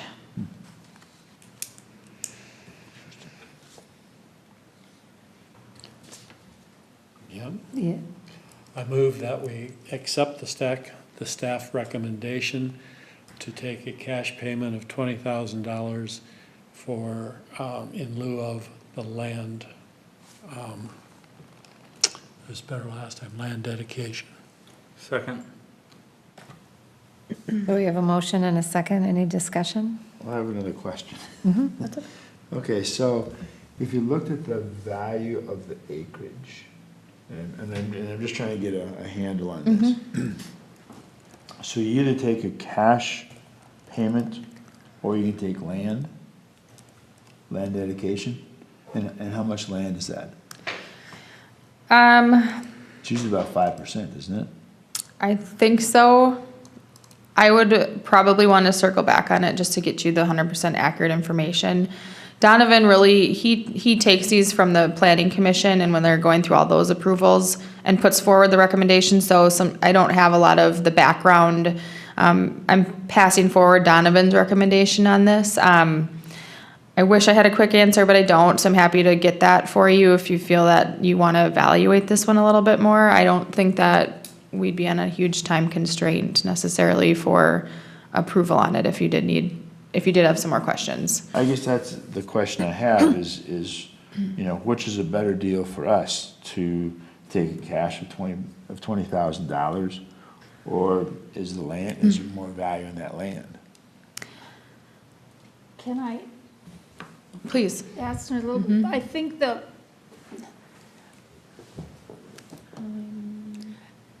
downfall to taking the land has kind of caught us off guard over the years, in that developers often, instead of giving parkland dedication fees, which are used to help all the parks, not just a specific park, and what it wound up doing was it gave us more parks to maintain with less dollars to maintain them. So I think I'm correct in saying that at this point, this particular Parks Commission has decided not to accept any land donations at all. Okay. We're only taking cash because our cash supply was depleted. Okay.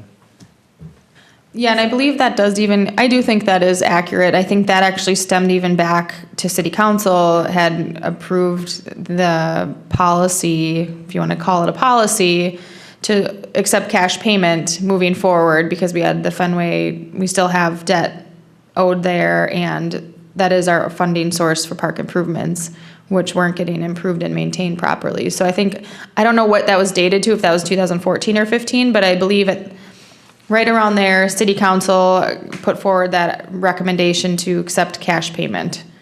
I do think, at some point in time, and I don't know when that might be, if we have to reevaluate that policy, but I did double check on our fees here. I pulled them up on the screen for you guys. This is our city's fee schedule. So you can see the park dedication fee for commercials, $2,500 per acre, or $50 per square feet. So they pay the base fee, $2,500 plus then the $2,500 per acre. So that would be just this, they're not getting a discount for being a school or anything of that nature. That's just the fee that we charge per our fee schedule. And I think, it is a good question, I will ask, but I believe in the past, like many, many years ago, when developers were providing the land in exchange, I mean, it's a small percentage, and I think it's near, I think it's near their property, so some of them that we have are like kind of obscure, like properties, and what do you even do with them then? So like you acquire it, but you can't even really turn it into, you just have it as an, city-owned property. I know there are a number of them around town, there's little spots of ground that, it's a park. Right, Because we got it for free. right. So maybe that kind of helps answer your question in kind of a roundabout way of, and thanks, Jackie, for Well, bringing and that up. having this chart, it helps that. Okay. Okay. Any other discussion? All right, all in favor? Aye. Opposed? Motion carries. So we have a quick update on park and recreational coordinator updates, the Belts Park project and the budget. All right, so just a couple quick updates tonight. Belts Park project. City Council is aware of the fact that this is being talked about and on our list of priorities from a Parks, Trails, and Lakes Commission standpoint. There still is interest to have a joint workshop. So I am going to be working on a proposal to start taking, existing pictures of the existing structures there, kind of the current status of quality, the courts are cracked, and we don't have any access points. So trying to put together a presentation, start trying to identify with our smaller Belts Park group some more specifics of, okay, this challenge course or this challenge course, or do we want a specific skate park, and just try to start compiling a deck of information. I foresee this being a lengthy process, but given some of the action items tonight, if those items get approved at the council level, those will be able to move forward, and really we can start really focusing on the Belts Park project. Just to kind of keep in mind, timeline-wise, there is that DNR grant that will open at the December of 2018, and will be due March 30th of 2019. So theoretically, I think that's going to be our next really big focus, to put together a very strong proposal. One update on the Belts Park project from City Council was they did include the Belts parking as an alternative bid in that larger project. So that's in there. So that's still on the table of adding that parking at Belts Park. So council is aware of this upcoming project. I'm going to meet with the small Belts Park group in the next week or two to start kind of working through a little more details, and then try to get a joint workshop scheduled with City Council in October, if all of that works. And from a budget standpoint, nothing significant here. I did provide a separate cover, just the budget reports, but everything's going well within our annual operating budget, so nothing of concern, or, we're still tracking well with where we're at, given we're in September now already. So if you have any specific questions, certainly let me know. You can always call me or send me an email if you have any specific budget questions. I know Terry at one point does want to dive into the budget a little bit more, so I can follow up with you, Terry, on what information you would like for me to present for that. Okay. The one thing I spent quite a bit of time on, given that we do have a lot of funding available now and coming in, is just understanding kind of as we make decisions how our park dedication will be impacted. So I'm just going to pull something up here really quick, and then let me just grab this really quick here. But as you can see, I did include in the separate cover packet today just a little spreadsheet printout of the different years and where our budget's at and where our Fenway debt is at. So I think that might be helpful for you guys to see, even if we, with this approval of $200,000 from our park dedication fund, we still have $300,000 available now with another $250,000 kind of, we know that's coming in fairly soon. So I think we still have, I guess my point being is, we still have, a good source of revenue available at the time to focus on the Belts Park project. I think beyond that, we'll have to kind of go through some more strategic planning and revisit our next priorities, but I know Fenway is also going to be kind of on that next list as well once we look at Belts Park, given the land exchange and future development out at Fenway Park. So let me just see if I can get this here. My computer's freezing on me, but and I can send this over in an email as well if you just want to look at the numbers and kind of see where we're projected to be in the next 2 to 5 years and financials for park dedication. Jamie, it would be nice to know if, before the end of the budget cycle, where are there appropriations that we can cross-purpose those funds? And then are there some maintenance things that we could do with that money?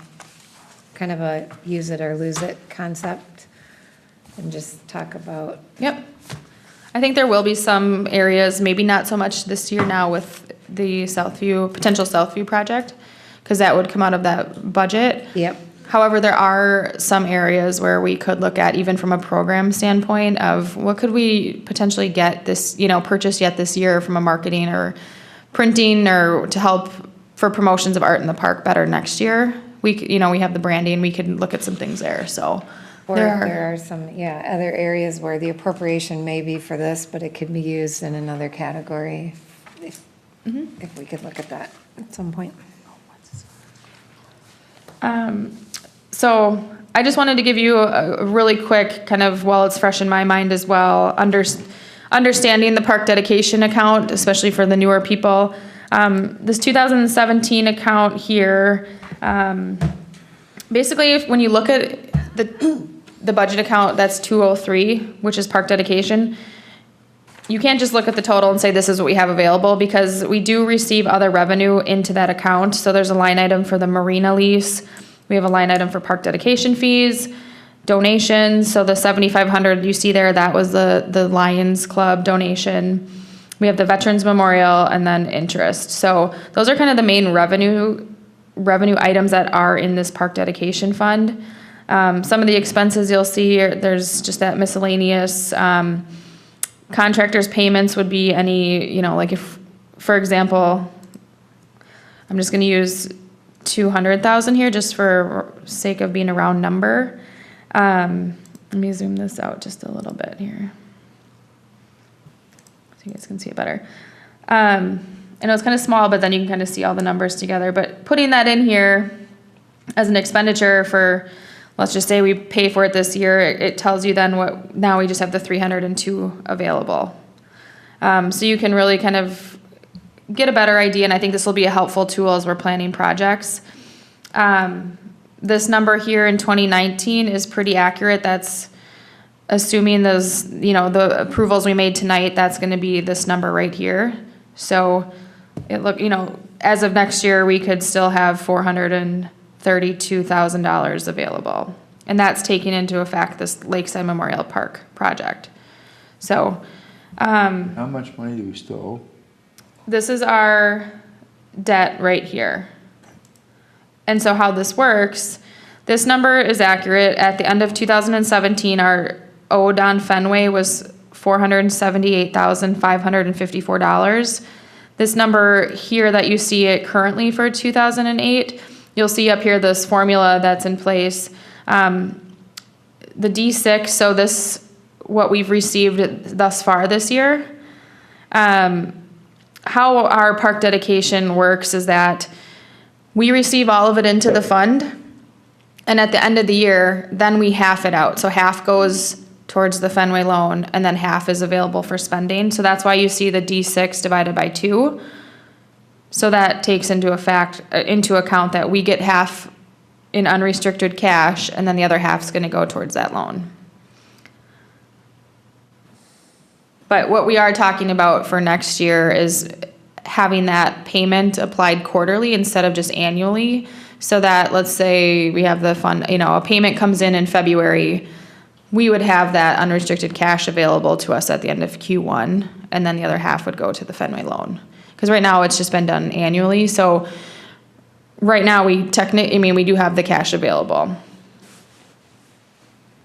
So I think this tool will be helpful as we move forward, as we start trying to project, what we have up and coming for projects and can kind of keep us in track with our funding. But I think It would be nice to use this in conjunction with the park improvement summary that we did. I'd like to go back, if we could have a future workshop on that and revisit that and see what's there, and then look at maybe defining the size of the project based on the dollar amount. And then we'd be able to holistically see from a revenue standpoint, what are we spending and how does it tie into this, to make sure And I think that would be pretty easy to do because we had 4 items on there. And so I don't think that'd be too difficult to do. But we could even project it out even further. Yeah, and if you look at the 4 items, 2 of them we tackled tonight. Right. And one of them is able to, assuming approval from council, Yeah. not have an impact on our park dedication fund. So just here, I plugged in for 2018, the $200,000 for Lakeside. We still have the 302 available as unrestricted cash at the end of this year. This number here in 2019, it would be these 3. There's actually another one potentially coming in, so that's where I get this $262,500. So I'm pretty confident that's what we know for early 2019. We may even receive some of that yet this year. So whether or not, regardless if it's 18 or 19, we're gonna likely have a little over 400,000 available for next year.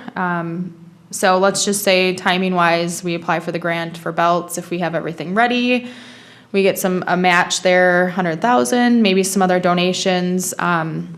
We would have funding available for next year and could do that project in late 2019 or in 2020. So I think that's all realistic, but then again, park dedication payments really is currently one of our only, sources for park improvement. So I think revisiting some of our strategies around how to identify additional revenue streams, or what else could we potentially do for the revenue. And I think there's some opportunity maybe with the partnership with Fenway and FLA. So. Are there developments coming to the planning commission? Residential housing developments coming up? I asked with our zoning administrator, and this is as much as he knew as of now. We've had a couple really busy years of development, so I would, you can change these numbers out. So if we want to kind of project what we're going to have, maybe we don't get quite as much in these couple of years. Our growth is going to be a little smaller. I think this changes, you can ignore that number, it's a formula thing, but.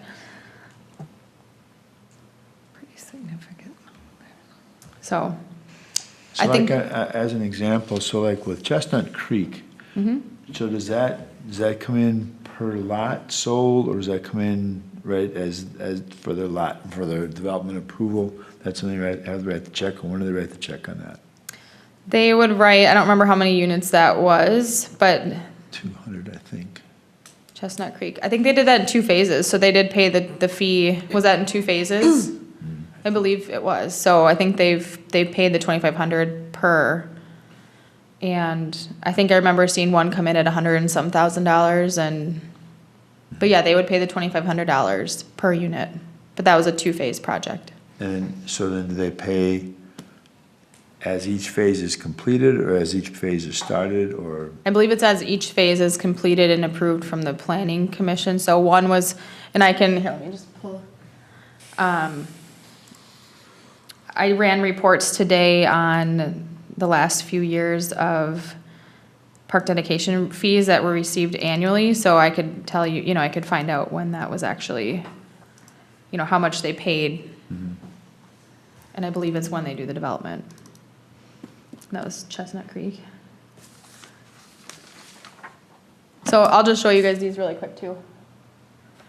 So if you ever have specific questions, but how we can run reports to show annually what was received for park dedication. So for example, this is for the whole year of 2014. It lists who we received the payment from, how much, and when that was received. So I can pull up any of these different years, and it shows what came in for park dedication.